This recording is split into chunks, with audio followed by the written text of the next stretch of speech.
In this podcast, you'll learn what soft skills are and how they are different from hard skills.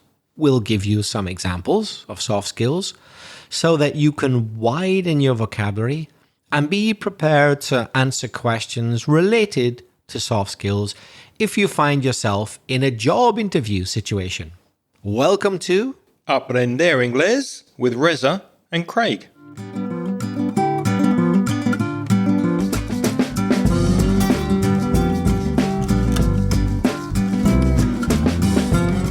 Hi, I'm Reza. And my name's Craig.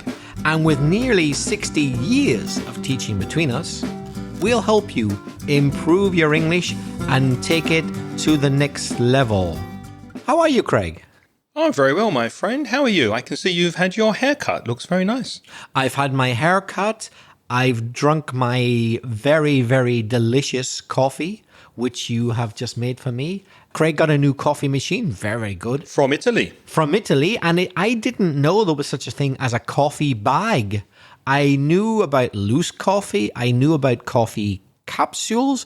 But Craig has just shown me, he's opened my eyes to the world of coffee bags. Wow, it was good. Really good coffee. Thank you. Thank you to Italy for making such excellent coffee. Grazie mille. Grazie mille. First this week, we have a voice message from friend of the show, Ezekiel from Argentina.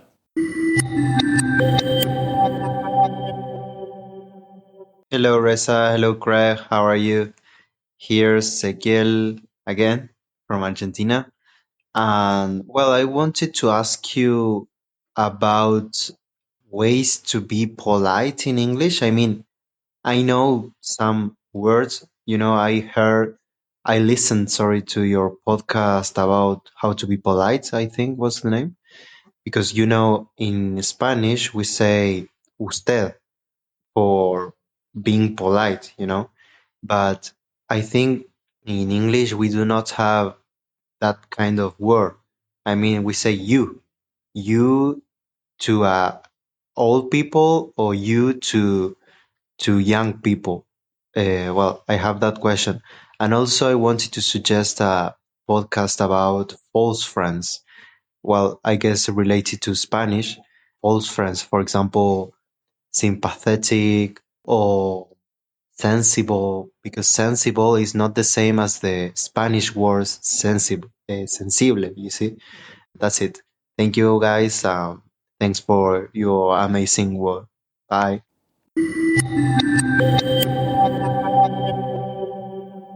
Ezekiel, thanks very much for your message. It was very clear. Your pronunciation was really good.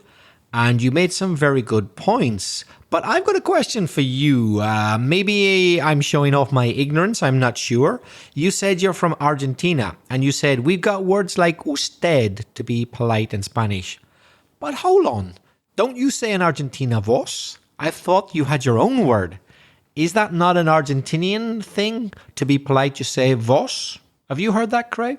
Yeah, but I'm not sure. I did hear it when I was in Argentina years ago, but I don't know if it's the Argentinian way to say usted. I'm not 100% sure about that. So any Argentinians listening, please let us know. Do you say vos for usted in Argentina, or does it have another use? Not sure. Or maybe you use both, or maybe it depends on the region. I don't know.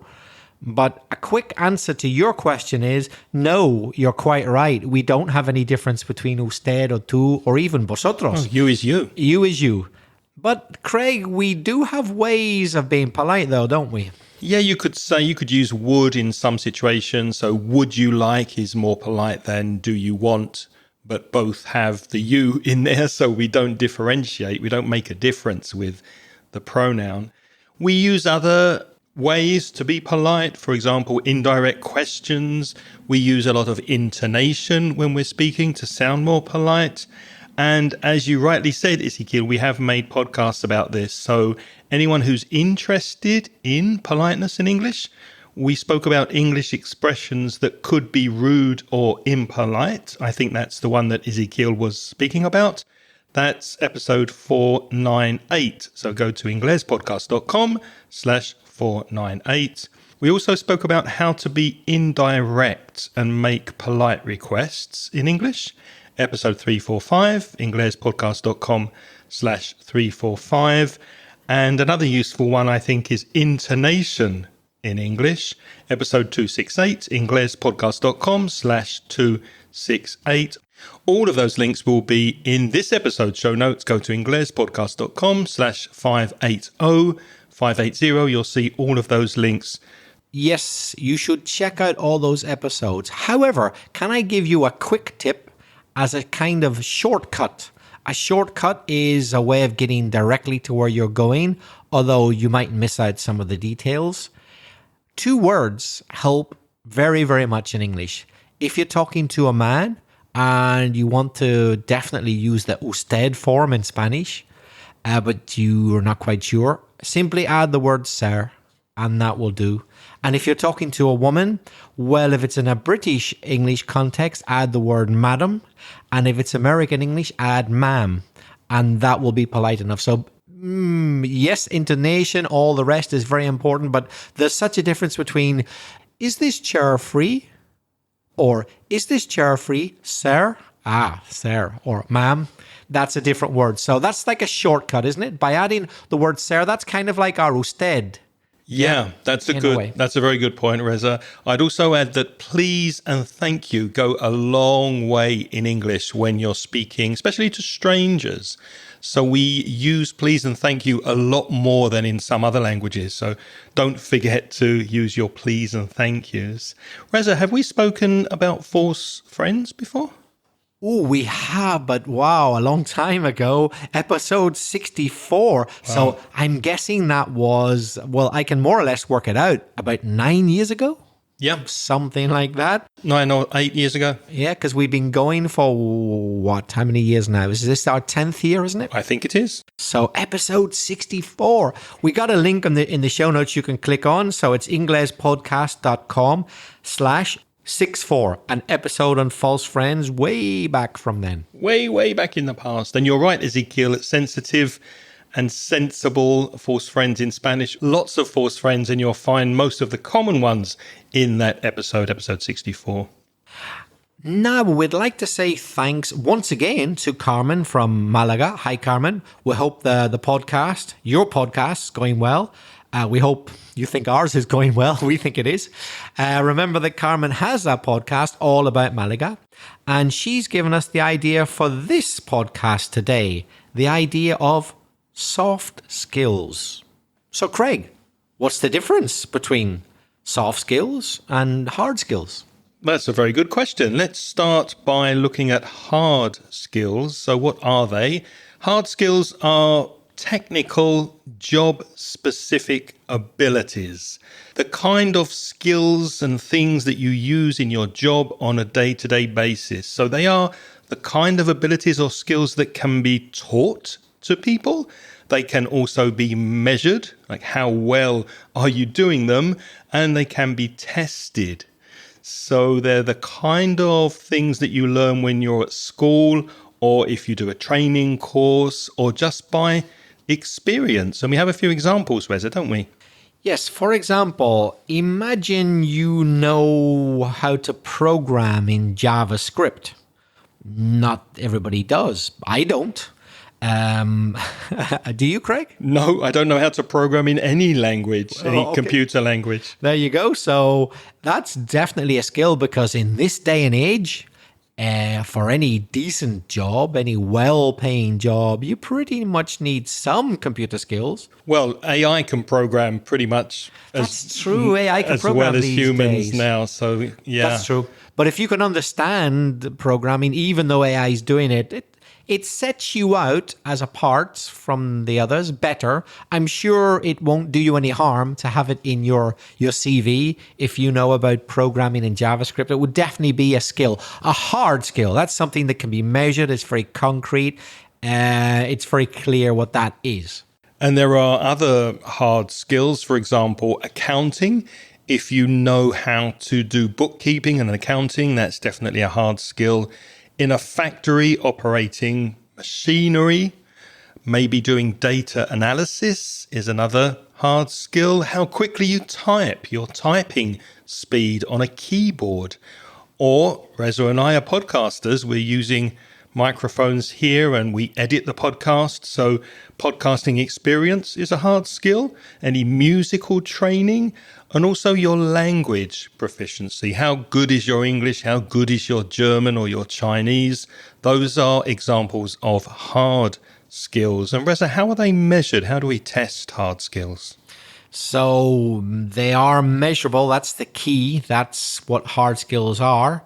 Exams tell you have a hard skill. Certificates, tests, or simply your performance. Someone might say, I'm going to watch you. Go ahead and show me how well you code for IT, or how fast you type. Perhaps you're going to be a secretary or something like that.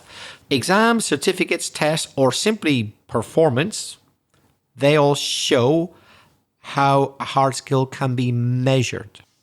By comparison, soft skills are quite different because they're much harder, much more difficult to measure, but they are just as important. So soft skills are personal qualities that you have, or maybe social abilities that help you to work well with other people and succeed in your place of work.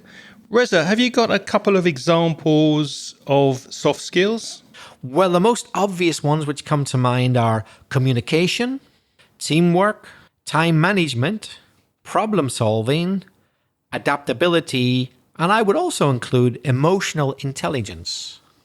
Okay, we'll look at those in detail a bit later, but let's look at how soft skills are observed or noticed, because they're quite difficult to test. But we can look at them and see them through the way a person is behaving, maybe through feedback in a professional situation, and how the person is interacting in the office or in the place of work. So in other words, how well you handle or deal with stress, how well you cooperate with team members. So just by observation, you can get an idea of a person's soft skills.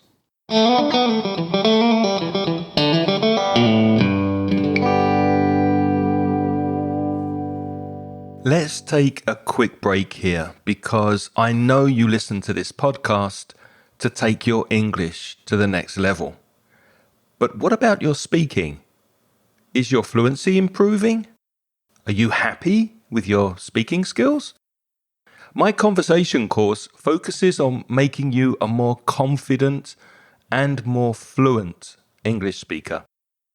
You'll join me and a small group of motivated students, and we'll meet on Zoom and have topical discussions, role plays, debates, and presentations that will expand your vocabulary and help you express yourself effectively in English. So be proactive and take the first step towards becoming a confident and fluent English speaker. Send me an email today to craig@inglespodcast.com and I'll send you details of the next online conversation course. Thanks for listening. Now let's get back to the podcast.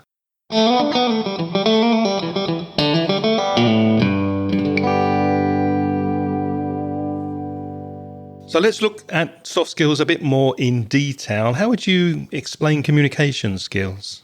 Well, if you can express ideas clearly and you show active listening, so that doesn't mean simply that you don't talk when the other person's talking, although that's very important, but that you're actively listening, you're registering what they say. So you could respond and add and clarify and comment on what they say.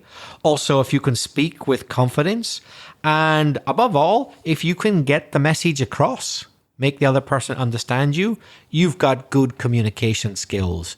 And some of the best scientists, entrepreneurs, business people in the world don't have great communication skills. Some of them do, some of them don't. There are people who work in a laundry, taking your clothes and washing them, and they have great communication skills, but they haven't become successful world leaders. One thing doesn't necessarily lead to another. I think you can learn it though. I think if you take time, if you become successful, you can learn communication skills. Yes, I think so. I think part of it is innate. You're born with it, but also it can be learned. I think it's a mixture, personally. I agree. The next one that Reza mentioned on that list is teamwork, which I think is quite obvious. How well you work in a team, that you're collaborating effectively, you're a team player. You might have heard that expression, to be a team player. The fact that you share responsibilities when you're working together with people in a team. And sadly, in reality at work, being a team player often means being able to do what your boss thinks you should do with the rest of a team that's under his or her control. Yes, that's something I'm very cynical about. I like the idea of teamwork and it's very important to me, but I mistrust the use of the term by some people. When really bossy bosses talk about teamwork, they really mean do what I say at all times and you're good in the team. But if you spot a weakness in what they think or an error, they don't think you're a good team worker. But I think you are, because you're trying to help the team. So in reality, I think it's often a term that's misused myself. So when a boss says he or she is a good team player or very good at teamwork, what they really mean is that they're a yes man or a yes woman. Yeah, and always do what they're told and quickly. But they don't question the boss, even when the boss is clearly wrong. That's what happens in reality sometimes. The next one is problem solving, which is something I'm not particularly good at. I think my problem solving skills could be improved. It means that you can deal with or tackle problems creatively, and you can find solutions under pressure and think outside the box. I just get frustrated sometimes and lose my temper and get angry instead of trying to deal with the situation. I'm like you, Craig. However, perhaps you are good at adaptability, so you may not be that good at tackling problems, but maybe if you are good at adapting to change and you have a flexible approach and you can thrive, you can do well in a fast-paced environment, maybe you don't need a solution to all the problems if you're adaptable. No, I'm not very adaptable either. Oh dear. Yeah, I'm not doing very well so far on this list, but if an environment is fast-paced, people are working really quickly, I feel under pressure to do things, I don't do my best work, I panic a little bit, and I don't perform at my best. However, the next one I do think I'm quite good at, I've become quite good at time management, which is another soft skill. That means I'm quite good at meeting deadlines that I set for myself or that have been imposed on me by outside influences. I can prioritize tasks quite well. I can manage my workload efficiently. Your workload is the amount of work that you have to do. So by experience, because I used to be very bad at this, I've learned over time, I've become much better at time management. I can manage my time much more efficiently. What about you? I think I still need to improve my time management, but like you, I've got better at it. But I'm going to say something which might be slightly controversial. Time management is very important to me, but I would far rather that someone was slightly late in doing something if they're going to do it much better than meeting the deadline. I agree. So I'm not super strict about all deadlines, although some are important. But if you need just a little bit more time to do a job much better and the time is available, I say take it. Absolutely. I think the next one, critical thinking, has become really important, especially in recent years with fake news and things that we can't trust online. It's when you're analyzing a situation logically and you're questioning assumptions, you're asking yourself, is that correct, what I'm reading or what I'm seeing or what I'm hearing? You're evaluating evidence, maybe comparing different data. So I think that's a very important soft skill. So, Craig, in my opinion, critical thinking is less put into practice now than it was 30 years ago. That's my honest opinion. Not than 200 years ago. In 200 years ago, there wasn't much critical thinking. I think there was a kind of golden era of critical thinking from about the 1950s after the Second World War. very important that, not before the Second World War, until about the 1980s, 90s. But I think it's actually less critical thinking now than that period. What do you think? Can you give an example, though? Well, I can't really go into examples. I simply think it's because of the internet. So the internet has a lot of great things, advantages, but now there's so much information out there, which is a good thing. But there's still an incredible amount of people believing everything they read or hear. But I'm not sure I agree with that. yeah, I think before the I'm not talking about you and me. I'm talking about in general. Yeah, I know, but before the internet, we used to rely a lot on books and printed material. For example, if you wanted to check a fact or learn something, you went to an encyclopedia or a dictionary, or you read a book, and you were fairly sure most of the time that what you read was true. Yeah.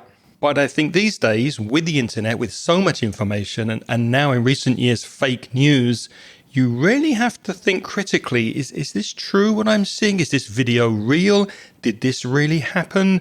If this is printed on a blog post or written somewhere, can I check the source? Do I trust the source? I think that's become essential these days. Is it true what I'm reading, what I'm seeing, what I'm hearing? I couldn't agree more. But now my question is, how many people do that?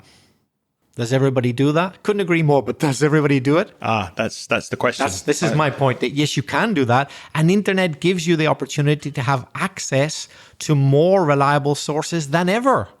So that's a good thing. Thing is, lots of people don't care about that. They just want to hear what they more or less were expecting to hear.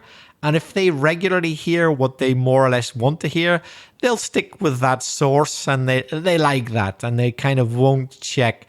I know it's very cynical, it's very negative position, but I think it's the reality. Well, we'll see. I think more and more with more fake news and fake videos, especially online these days on TikTok and Instagram and YouTube, people have to be more critical at what they're seeing, and it will be more obvious because there's so much AI content being created now. And it'll be interesting to see what will happen 5 years from now. Will we need to trust institutions, or how are we going to know what's true or not? Conflict resolution is another soft skill, and that is for people who can resolve disputes very calmly. Let's say there's an argument in the office or a disagreement and tempers are high, people are shouting at each other. Well, it's the ability to find common ground, to try to manage the situation and handle disagreements professionally and agree to move on. Another very important soft skill is decision making. To make informed decisions, weigh up options, take responsibility for decisions. Sadly, though, again, I think this is not a new thing, but these days it's come back into fashion. A lot of people seem to think the important thing is that you are very firm about taking decisions. I don't think so. I find more important the weighing up and the taking responsibility for decisions than the actual taking of them. You mean taking responsibility after you've made the decision? Yes. And saying, yes, I stand by, I support my decision. Yes, but also the weighing up before you take the decision. But I think in the modern world, just like in the ancient medieval world, I think the weighing up of options has gone out the window a bit. How would you explain the weighing up an option? To weigh is about weight, balance. Positive, negative, you weigh things up.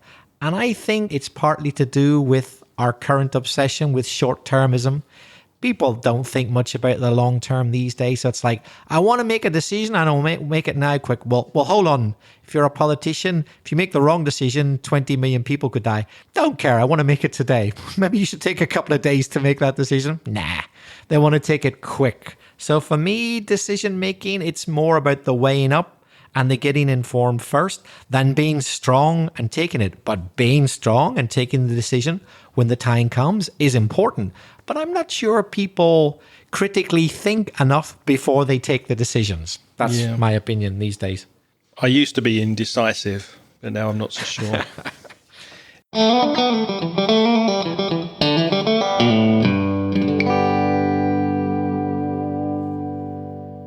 Interpersonal skills is something that I do think I have, that soft skill. It means building strong relationships with people, interacting positively, and maintaining a good rapport. So having a good relationship with people and getting on with other people. To get on with people is to have a good relationship. So those are all interpersonal skills. Sorry to sound like an old record banging on here, but would you say that young people's interpersonal skills are pretty much the same as they've ever been throughout history? Yeah, I think maybe it's something you get better at as you get older. Would you agree with that? You develop interpersonal skills as you mature and get used to socializing and being with people? I think, yes, that's true, but I wasn't really getting at that. To get at something means to kind of insinuate. What I was getting at was, I think that some young people spend too much time on their own, particularly with electronic devices. So they're very good at interacting through an electronic device, but give them a real person to interact with, and perhaps they're not so great. For example, have you ever had to approach a young person, say in a bar or something like that, or even not had to, but just felt like it, like saying, oh, flip me, it's cold today, isn't it, blah, blah, blah. Some people kind of between the age of about 15 to 30 will look at you like, what a weirdo, someone I don't know at all is speaking to me. Why would he do that? I find that fascinating when they've just been on social media to someone in New Zealand that they've never met before. I find that curious. But hold on a minute, because I know exactly where you're coming from. I know exactly what you mean, Reza, but look at it again. Building strong relationships, interacting positively, maintaining a good rapport. That doesn't necessarily mean in person. And I think the younger generation are more used to creating those relationships using interpersonal skills on social media platforms. Yeah. But can they translate it into face-to-face? They don't always need to. It depends on their job. If they are in marketing, for example, most of their communication is going to be online. Yeah. So technically then, is that interpersonal skills at play, or is it social media skills at play? I think it's not a clear line. I think in the last 20 years, all that is changing, and the younger generation don't see it the way we do. But I know exactly what you mean. That's a fair point. Mm-hmm. Attention to detail. Tell us about that. Well, that's being thorough. I better spell that word. Thoroughh, pronounced thorough, or Americans might say something like thorough. To be thorough, accurate, to spot small errors and double check your work. I'm going to be cocky.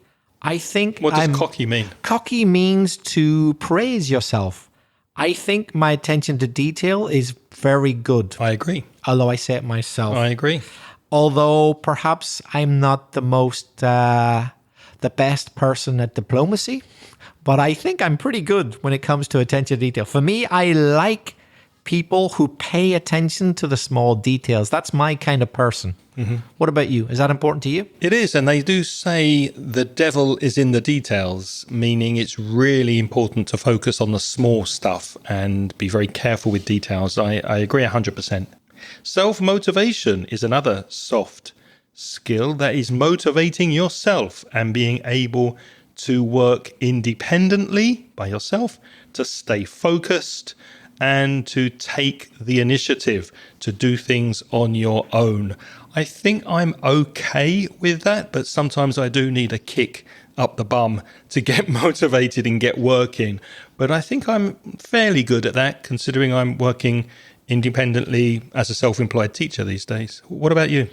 I think I'm so-so. I have my ups and downs. It depends on my frame of mind. Sometimes I am quite self-motivated, and other times I need external motivation a lot, or I can't really drive myself. The next one I'm very bad at. What's the next one, Reza? Well, the next one is, in a way, related to what I was saying about external factors, stress management.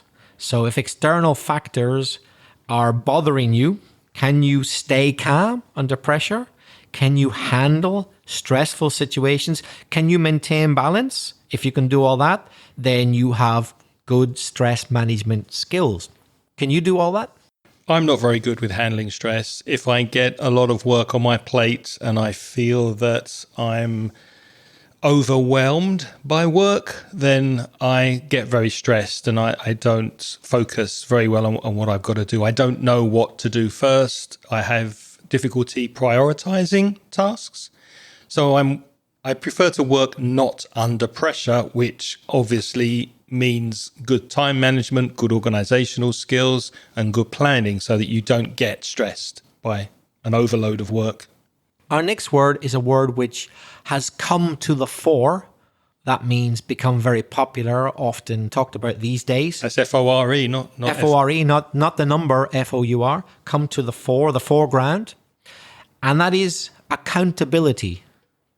That means you take ownership of tasks. You admit mistakes and you are answerable for results. And you often get people such as politicians talking about accountability.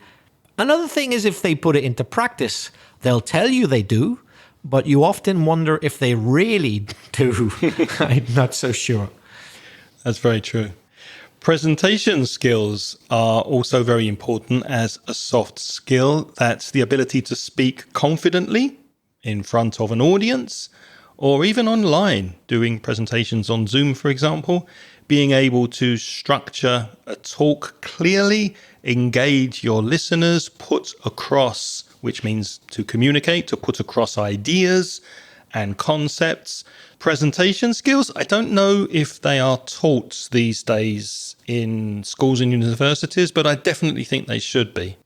They certainly were about 5 or 6 years ago when I was teaching at universities. There were whole modules of presentation skills. That's good to hear. Yeah, I think it's really important. I'm going to throw in one last idea, which is humility.